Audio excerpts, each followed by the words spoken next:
महाभारत के युद्ध की शुरुआत में दुर्योधन का एक दिलचस्प नजरिया था। जब वो अपनी सेना का जायजा ले रहा था तो उसने कहा था कि आप भीष्म पितामह, कर्ण, कृपाचार्य, अश्वत्थामा, विकर्ण और सोमदत्त के पुत्र भूरिश्रवा ये सभी महान योद्धा मेरी जीत के लिए अपने प्राण तक न्यौछावर करने को तैयार हैं।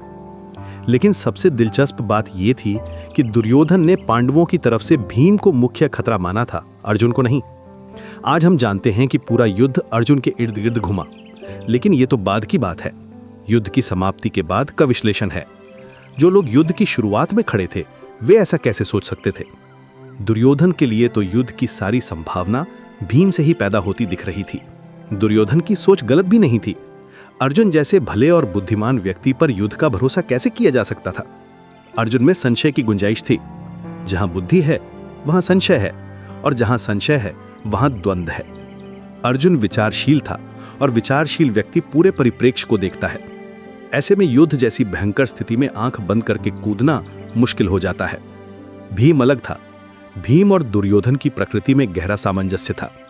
दोनों एक ही सोच के, एक ही ढंग के व्यक्ति थे। भीम के लिए युद्ध सहजता थी जैसे दुर्योधन के लिए थी। कम बुद्धि लेकिन ज्यादा शक्ति। ऐसे लोगों पर युद्ध के लिए भरोसा किया जा सकता है। इसलिए दुर्योधन ने कहा था कि हमारी सेना भीष्म पितामह से रक्षित है, इसलिए विजय के लिए पर्याप्त है। पांडवों की सेना भीमसेन से रक्षित होने के कारण हमारे लिए चुनौती है। लेकिन जिंदगी में अक्सर ऐसा होता है कि जैसा शुरुआत होती है वैसा अंत नहीं होता। अंत हमेशा अनिर्णित होता है, अदृश्य होता है। हम जो सोचकर चलते हैं वो नहीं होता। जीवन एक अज्ञात यात्रा है। हम भाग्य बनाने की कोशिश करते हैं लेकिन भाग्य के निर्णायक नहीं बन पाते। दुर्योधन का ख्याल था कि भीम केंद्र में रहेगा। अगर ऐसा होता तो शायद वो जीत भी जाता, लेकिन बीच में एक आकस्मिक तत्व आ गया, कृष्ण। कृष्ण के रूप में अदृश्य शक्ति बीच में उतर आई और सारी कथा बदल गई। कृष्ण को भी शायद पहले से पता नहीं था कि अर्जुन भागने लगेगा और उन्हें युद्ध के लिए तैयार करना पड़ेगा। हम सबको भी जिंदगी में यह ख्याल नहीं होता कि परमात्मा की तरफ से कुछ हस्तक्षेप होगा। हम जो भी हिसाब लगाते हैं वो दृश्य का होता है। अदृश्य भी बीच में आएगा, इसका हमें कोई अंदाजा नहीं होता। जब कृष्ण ने भागते हुए अर्जुन को युद्ध में धकेला तो कई महान विचारकों को धक्का लगा। इमर्सन ने पहली बार पढ़ा तो किताब बंद कर दी, वो घबरा गया। हेनरी थॉरो को भी यकीन नहीं हुआ कि कृष्ण युद्ध की सलाह देंगे। गांधी जी को भी यही तकलीफ थी। लेकिन सिंह साहब, जिंदगी किसी सिद्धांत के हिसाब से नहीं चलती। जिंदगी बहुत अनूठी है। यह रेल की पटरियों पर नहीं दौड़ती, गंगा की धारा की तरह बहती है। इसके रास्ते पहले से तय नहीं होते, और जब परमात्मा बीच में आता है तो सब कुछ उलट पुलट हो जाता है।